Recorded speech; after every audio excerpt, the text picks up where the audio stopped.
again, everyone, and welcome to the Edge of Healthcare. Lessons from leaders to use today, not a year from now, today. I am ecstatic to have someone from the disruptive side, the technological side, who has seen the inner workings of many prestigious systems, and he's going to break some of it down, share a little bit about what makes a system successful, how to get things accomplished in this very slow-moving industry we know as healthcare. Ladies and gentlemen, please welcome Mike Kramer to the podcast. Mike, welcome. Thank you, Martin. Glad to be here. I often start guests with a leading question about how did you get into healthcare? And I want to do the same with you, but I would like you to orient people on kind of what you're doing today and then backtrack and say, my interest in healthcare essentially got started here. Well, Martin, I've been involved in health IT going back to about 1995. My first publication on how the internet was going to change healthcare was published back then. And so I've been involved in large health systems, not-for-profits, for about the last 25 years, and as a role of a CMIO since about 2005. But I've always been interested in healthcare. My grandfather was a rural physician in Ada, Ohio. He was one of three doctors in that town, and unfortunately, he graduated from Ohio State. I'm a Michigan fan. And ironically, let the record reflect we're fresh on the heels of an Ohio State national championship, which we did beat them. But it was funny. I was looking at some of his old records, and he paid $150 tuition per semester back in the 40s. Wow! So I was always a part of that sort of culture of being in a physician family, and my dad, ultimately, as I was growing up, he worked for the Cleveland Clinic. He ran the pulmonary function testing lab there at the Cleveland Clinic. It was down in the basement next to the morgue. And he had the bright idea of instead of using that lung function test with the pen that would go up and down when you blew into it, he had the bright idea of hooking it to an Apple II Plus and creating flow loops. And so the technology, along with the sitting in the basement of the Cleveland Clinic, and I started programming back then in about fourth or fifth grade. Come on. So you were just sitting in the program or the Cleveland Clinic next to the morgue, which, who doesn't want to do that as a fifth grader? Right. And starting to write code. Yeah. That's my story. And, he changed jobs. The computer went away. They were expensive. And I ended up going off to medical school. And I asked my wife, I said, do you mind if I buy a computer with our honeymoon money? And she said, okay, go ahead. And I started typing my notes there on the floors of Rainbow Babies and Children's Hospital. And I had to be very, very careful because if I unplugged the lab printer at the time that the labs were being printed, they wouldn't get their labs that day. So I had to figure out exactly when the batch jobs would run, plug the printer back in, and then I could print my note for the patients that I'd seen that day. So that's my history. Now, it's a fascinating history, and having walked the halls of many hospitals around the country, and certainly the emergency departments of a lot of them, I'd be curious, when you were typing your notes, were other physicians looking at you like, what are you doing? Well, that's really... Or were they envious? Yeah. I don't think they really understood, and of course, that was the day when it was chicken scratch, and you couldn't quite read it. And now we're in the day of cloning and copying and pasting and having voluminous, maybe not relevant information. Right. So exactly.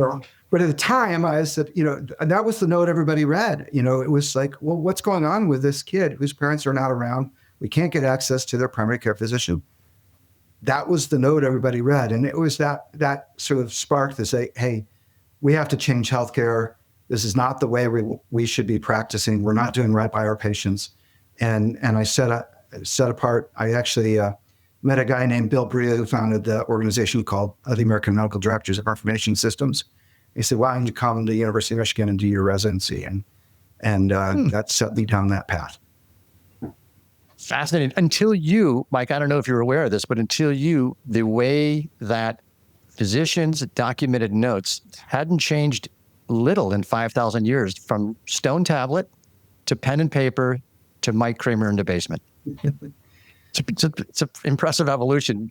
Yeah. And all the physicians have you to thank for electronic medical record adoption. So, I'm not or taking creation. credit for that, but I Well, you think there mentioned, were like-minded people who felt similarly that we were not practicing medicine in the right way. And correct. And there had to be a better, more efficient way to do this. Now, you mentioned the role of CMIO, Chief Medical Information Officer. What is that person responsible for? Well, I think that varies. And I think there's kind of three levels of physicians. And early on in the life of the CMIO, it was, can we get the physicians to do CPOE, or computerized physician order entry? And it was really more about, can we hire somebody that's a colleague and an influencer? And it's evolved quite a bit to being a strategic leader of the organization.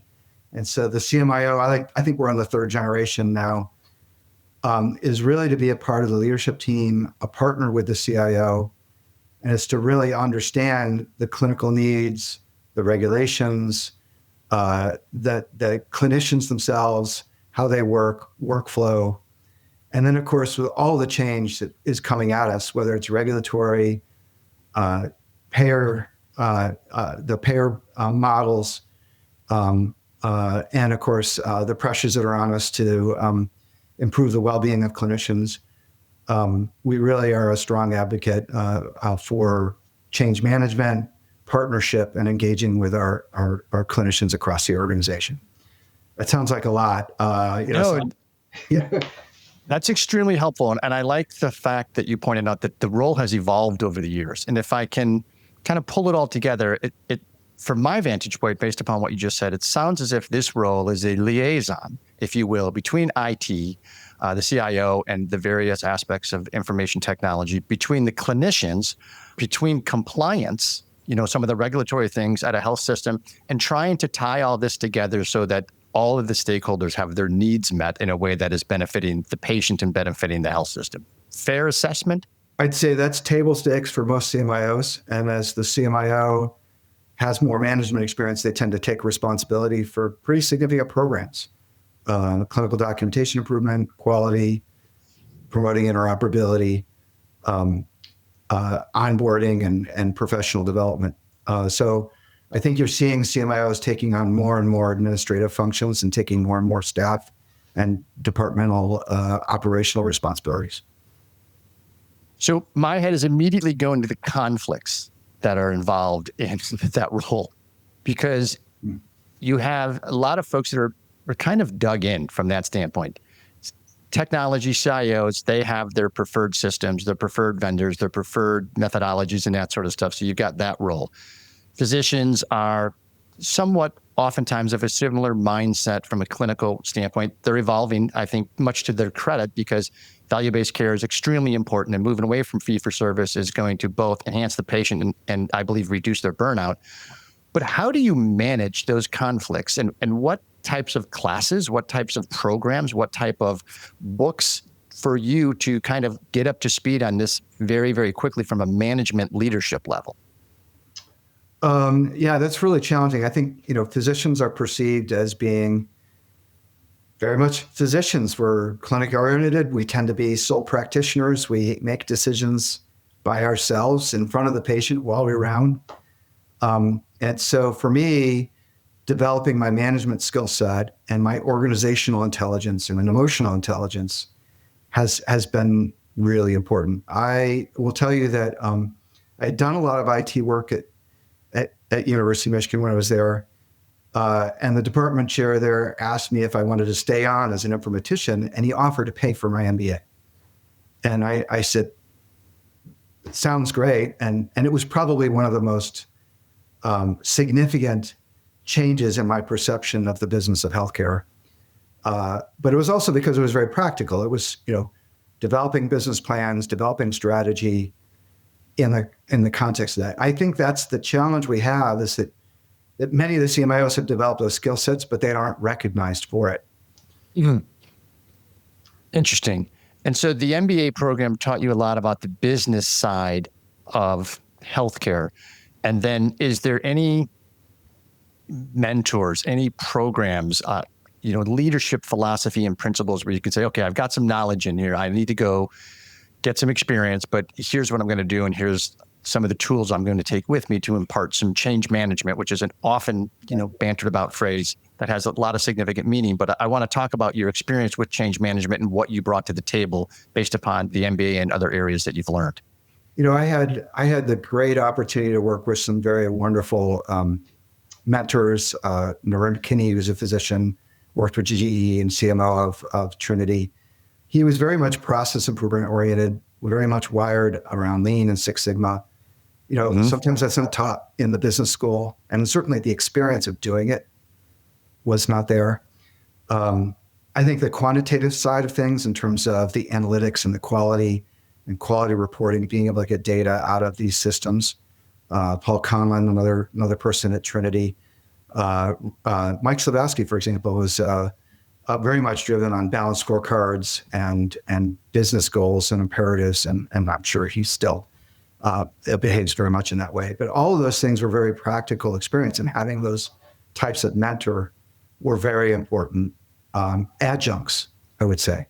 I'd say for folks that are getting started in this career, I think any kind of additional training on top of their clinical background, if you know the clinical workflows, how you learn the business. So whether it's an operational role or business training or both. And then lastly, I think so much of this is changing so fast every day, whether it's the regulation, whether it's Epic rolling out a new upgrade that changes the platform.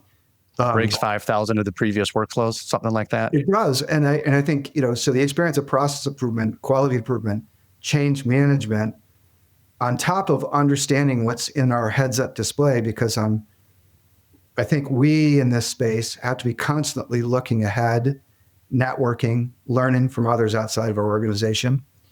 I can't tell you how many times I've come to an organization and many of the leaders have never been anywhere else. And it takes a lot of effort to stay within the same organization and still understand the dynamics of healthcare outside of your organization. I think that's there isn't really a forcing function. You have to take it upon yourself to build those external networks, both to learn and to develop oneself. Yeah, it's a great observation. And I would consider if I was joining an organization and all of the senior management or senior leadership that had been there for 15 or 20 years, how they would approach fresh perspectives or new ideas. And like you mentioned, things outside of healthcare, which then leads me to wonder, and you have probably experienced this, how do you get buy-in on some of the newer concepts or newer initiatives that you want to take? Because you talked about, and I appreciate kind of the book sense, the scholastic information, the mentors and things like that. Mm-hmm. There also has to be some soft skill development, from an empathy standpoint, from a leadership standpoint. So I'm curious how you develop that, and then how do you leverage that to get buy-in, either on the physician ranks, the IT ranks, compliance and regulatory, to kind of move the health system where it needs to move. So I had to make a decision at one point in my career. Do I continue to study medicine and get my board certifications and keep all of that up to date? Or do I develop the soft skills and the administrative functions that I need to? And I had to make a decision because it's just too much content, too much bandwidth. I don't have enough bandwidth. And so I chose intentionally to pursue any and every opportunity I could to develop leadership skills, emotional intelligence, and just absorbed anything that I could that was offered within the context of the work that I was doing. I think that lends itself then to developing myself as an influential leader, because now you're sitting in the boardroom, you're sitting in the medical staff meetings, and you have learned a structured methodology. You have a systematic approach to things because you've availed of yourself. And as a clinician who understands the workflows, and as somebody that's developed with process improvement and other methodologies, change management, you can go from here's how we practice to here's how we execute, and articulate that full plan. I think as you think about clinicians, the traditional book smart stuff, which is, change management, let's take that for example. You've got Cotter and Cohen's 8 Steps of Change. You've got Shine and different change management methodologies. You can read about them. You can take classes on it. Clinicians don't necessarily fit into those toolkits. Right. And particularly physicians. And then, I spent some time with some startups of late, the understanding of, an independent medical staff versus a single medical staff, and how do you influence physicians that aren't even employed by you, but practice within your facility and are subjected to all the goals and outcomes and quality improvements that you're trying to bring forward. They don't have the skin in the game.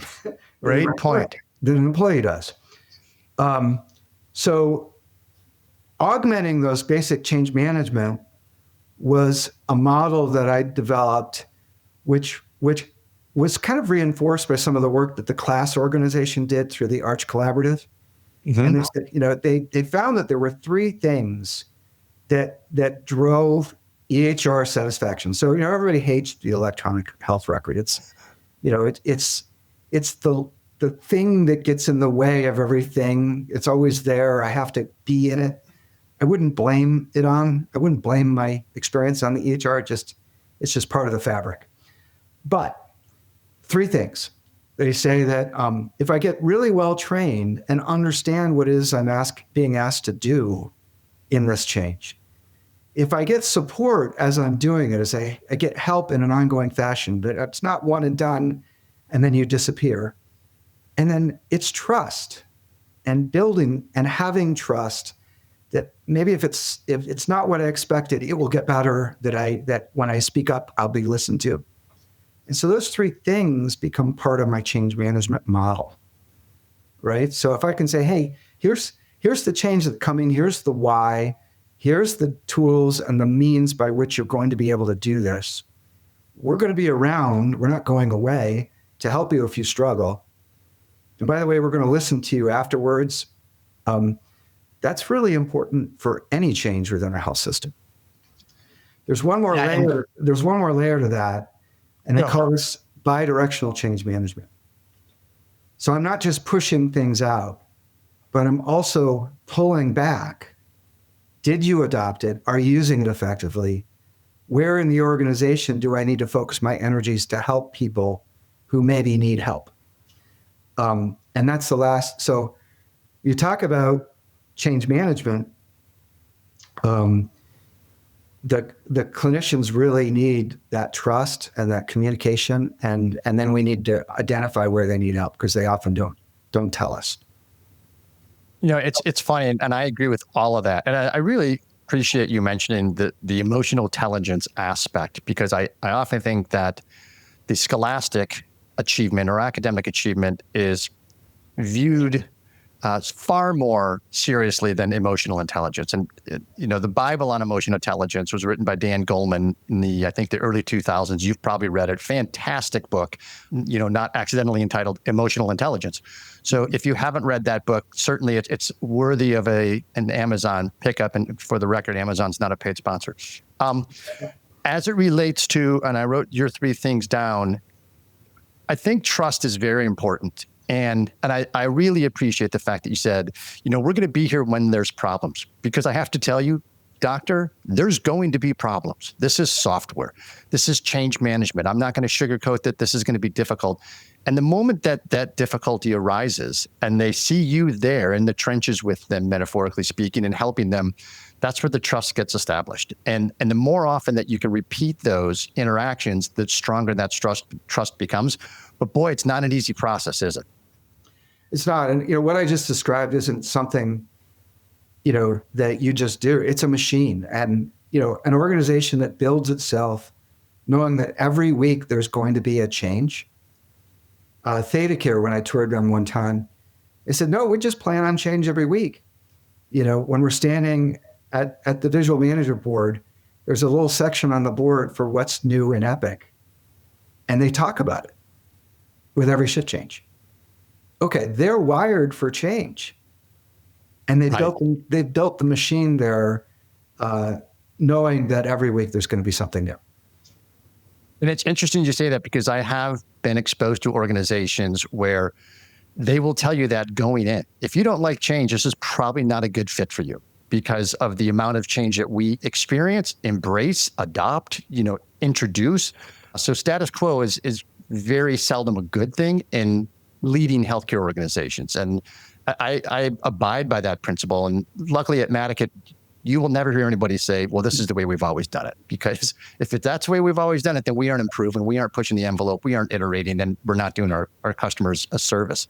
So that's fantastic that you talked about the bidirectional aspect and the trust.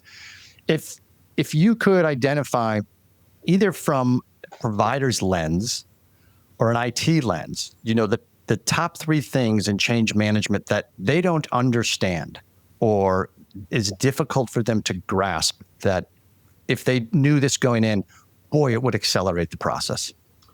So I talk about building the machine of change management within the organization. One of them is building the communication plan. And, it was funny. I arrived at one organization and they said, hey, I need my friends in marketing communications. We're going to work together a lot.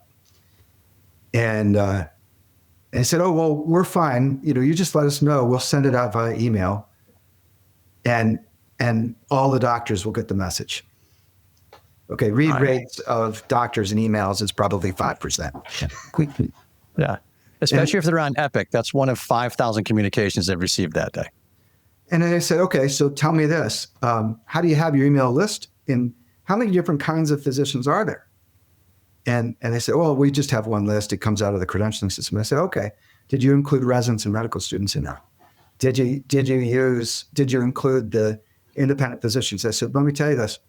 There's probably about 15 different types of physicians, and they all receive information differently.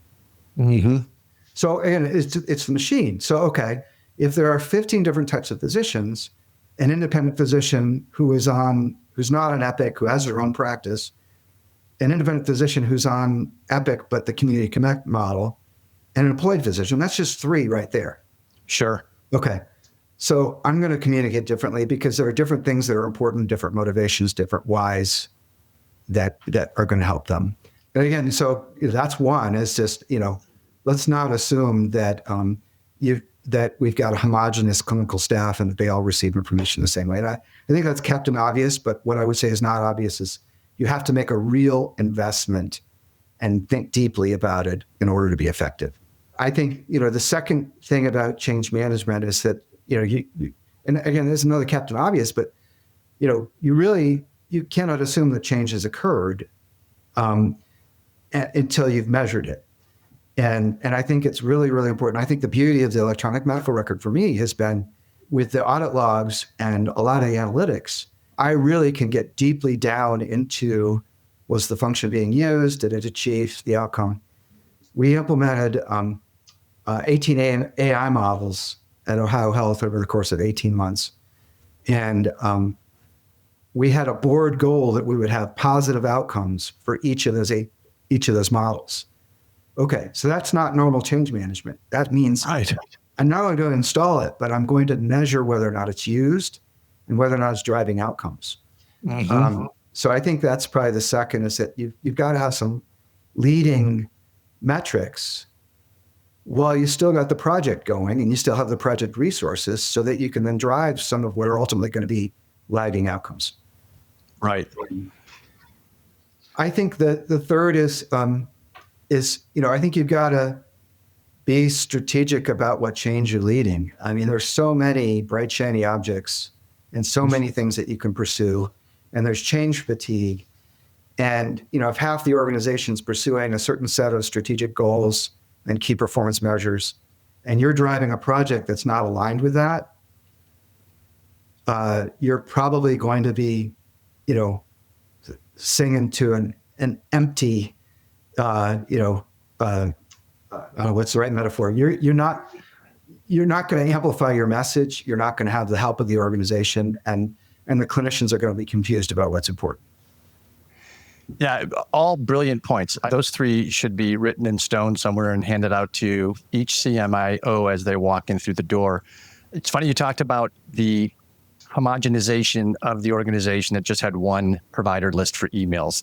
And you can't assume that the orthopedic surgeon is going to be viewing the email in the same light that the general practitioner or the OB-GYN and those sorts of things. One thing you can assume on those email lists is that the recipient has the mouse cursor above the X, seeing how fast they can delete this message because it does not apply to them. So you better write directly to them and not at them, so to speak, in a shotgun fashion. So brilliant points on that. Now, I understand that you've just begun a new role. Talk to us a little bit about that.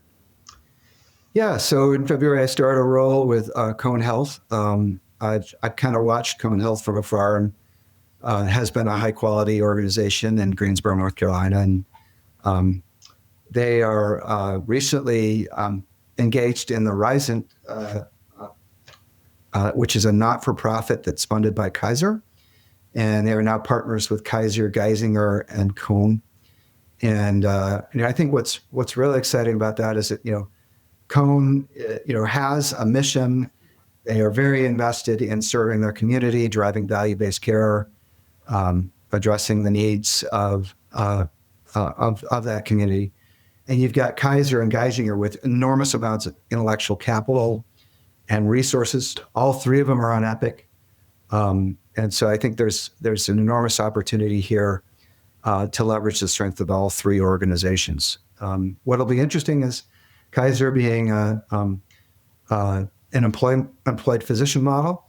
Geisinger, I think, has expanded and now has more than one group practice because they've acquired some additional hospitals. And then, of course, Cone has a very mixed practice model. So change management will be very important. Building trust will be very important. You can't just come down from above with the Risant Kaiser Geisinger intellectual property and say, thou shall use it. We're going to really want to test it and engage with our clinicians and make sure that it fits for the culture and the processes that they have there. It's funny you talk about that coming down from the mountain, because I was thinking the question, what happens when 6 change management experts get into a room, and how do you build that model out? And so it'll be interesting to watch and observe. And then you've got, Kaiser, one I think the largest payviders in the industry, and the different models of care. And luckily, you're right, they do have a uniform platform with the technology on that side of things. But I'm going to be fascinated to watch the outcomes, because I think it is going to be both from a business use case perspective and also from a clinical perspective, how it drives improvement in care. So congratulations on that role. No pressure, right? No, none whatsoever. I think that should take, 90, 120 days to get all that ironed out? And yeah. No, exactly. There's great folks there that have been thinking deeply about it, and I'm really glad to join that team and add to it. No, super exciting. And I think the communities that those large organizations serve are going to be the recipients and the benefit of this improvement in care delivery, care access, care documentation, and all of it. So, hats off to those folks for making the decision, and congrats on the job. I'm going to switch gears now. We're going to go into our speed round of questions. Gotcha. So actually, you know what? No, I'll include that. I'm fascinated by the answers that we have in this round, and it's great. And I'll do the same with you, because you have got such varying experience and exposure to all different aspects within the industry. But if this is the speed round is predicated upon, I'm going to say a word or a phrase or a sentence, and you tell me the first thing that pops in your mind, and I will not say Ohio State. So I'm not going to give you a freebie like that. Okay. But the first thing, I don't have an edit button or a cough button, so there could be no profanity type of stuff. But one of the things I'm interested in is, we talked about compliance, and we touched upon it, that you have to entertain every day. So if you were running CMS for a day, what would be some of the things you would do from a compliance regulatory aspect that you would like to see improved? Boy, we're going to have an interesting few years going forward on this one. I think that with meaningful use and promoting operability, there was a huge burden on the organization to move forward with that. But by and large, we've gotten to what the vision of that was. I will tell you that burden reduction is probably one of the most important things that we can do in the industry. So how do you maintain the integrity of the healthcare system, billing, while you're reducing the burden. And I would say that scrutinizing what's the purpose of the documentation, how are we documenting, what's the purpose of prior authorization, how are we managing evidence-based care. And I'd probably like to see us move more to systems of care and looking at compliance from a system of care than at the individual provider, right? So are you maintaining your order sets? Are they evidence-based? By what means are you documenting those? Are you reducing alert fatigue? Are the alerts that you're using effective? I think this gets to a little bit of what is a requirement within promoting operability, which is the SAFER guides. As you know, you're required now as a part of promoting interoperability sign off on the health and maintenance and well-being of your electronic health record. Unfortunately, the SAFER guides are being revised, which is good because they're based on some older experience, probably circa 2005. So I'll see that. I think the second thing is that around systems is interoperability. I think TEFCA and where we're going with creating a national health network and trusted networks is really important. What I found is that even with a leading organization like where I was recently at Nova, we had not availed ourselves of many of the tools of interoperability.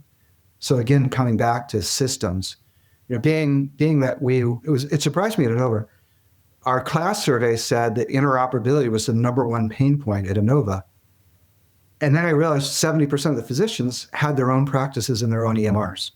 Okay, that makes sense. Might have been different at another organization. But we hadn't really gone practice to practice and say, are you aware of how you could connect to us? Have you plugged in? How can we help you? And again, I think more around how do we build systems and structures to make some of the vision of what we want electronic health records to be come true. Right. And let's not put that burden on the clinicians. Got it. Agreed. And it's interesting because, burden reduction is something that is talked about. And is it clinical burden? Is it technological burden? I mean, all of it. It's such a huge drain, administrative burden. But you also mentioned a word in there that was one of my second one from a speed round. Tell me what your thoughts are on prior authorization. I think there's a lot of, having worked for a payer, Priority Health in part, I was part of a payvider system.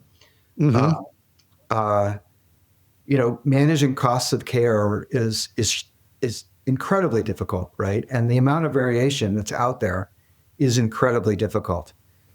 And how do you create the guardrails and the stop signs in a way that are friendly and appropriate and evidence-based?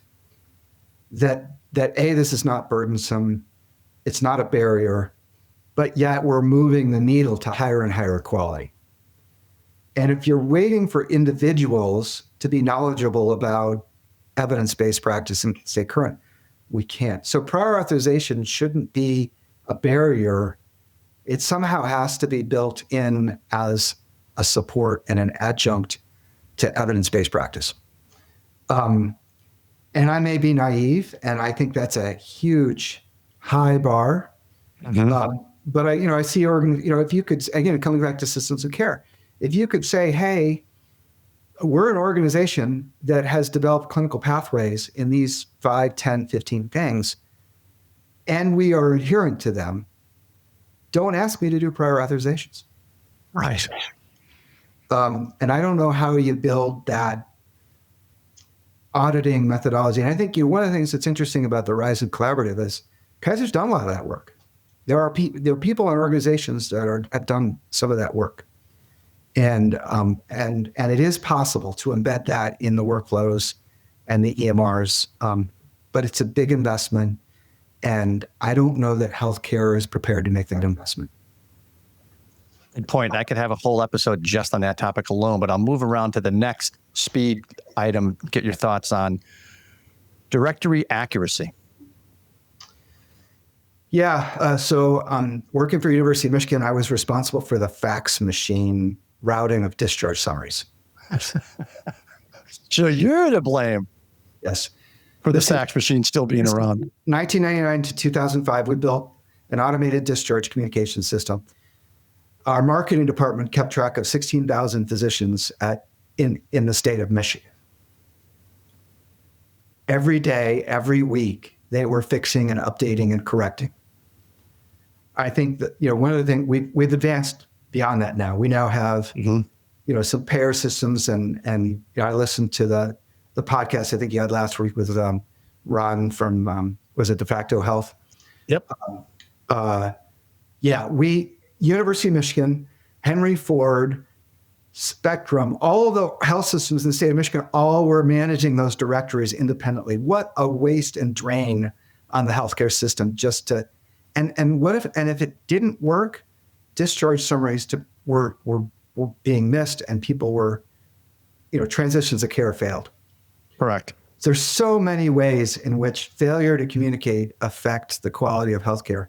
So I would take seriously. CMS put in a requirement that you that as a part of the national MPPI, the national provider, and MPPI, I'm going to blank on it, MPPI system acronyms, that you include your secure direct email address, and that you also have your means of communication as a part of your NPI number stored in that directory. I think, compliance, again, I think that ought to be a requirement that's revisited and reviewed, part of maintaining your certifications. Agreed. It's so funny because the computing power available to us today is beyond comprehension compared to what it was 10 years ago, 20 years ago when you were doing your notes in the morgue or adjacent to. And I provider directory accuracy is solvable. I mean, it's just a matter of leadership and leaning in, and it can be done. Last question. If you could pick one person in healthcare, living or deceased, to sit down and have an adult beverage with, or any beverage, who is that person and what are you drinking? I thought about it. I'd like to sit down with some, disruptors, people that really have the opportunity to change healthcare. I thought about Greg Adams from Kaiser with my new role. Shiv from Upbridge, he's a disruptor. He's doing some great things. But I really think given the election and the uncertainty that's going on, I came down to, I'd like to sit down with Donald Trump and understand and pick his brain.